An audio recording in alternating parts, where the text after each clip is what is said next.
অবশেষে পুলিশের জালে ধরা পড়ল কাকরাবন থানার নাবালিকা অপহরণ মামলার আসামি। দীর্ঘদিন ধরে পুলিশের চোখ এড়িয়ে পালিয়ে বেড়ানো ওই নাবালক আসামিকে গতকাল রাতে সফল অভিযান চালিয়ে আটক করতে সক্ষম হয় কাকরাবন থানার পুলিশ।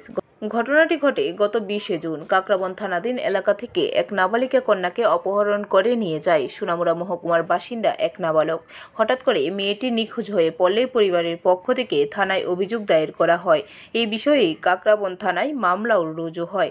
মামলার নম্বর 33/2025।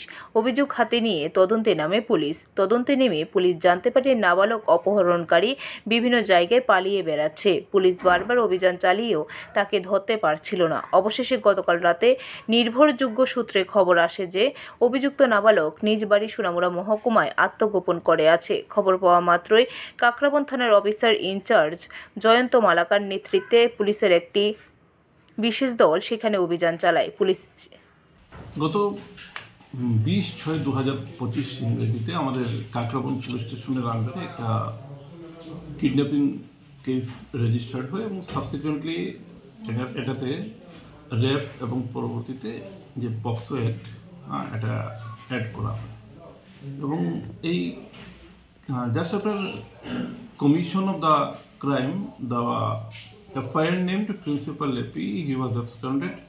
তো প্রায় দীর্ঘ 2.5 থেকে 3 মাস পর্যন্ত সে অ্যাবসকন্ড ছিল।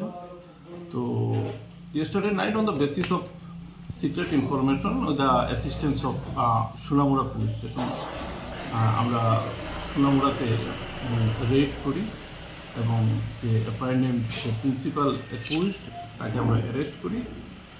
পুলিশের উপস্থিতি টের পাওয়ার আগেই অভিযুক্তকে জালে তুলতে সক্ষম হয় পুলিশ। ব্যুরো রিপোর্ট, খবর ত্রিপুরা।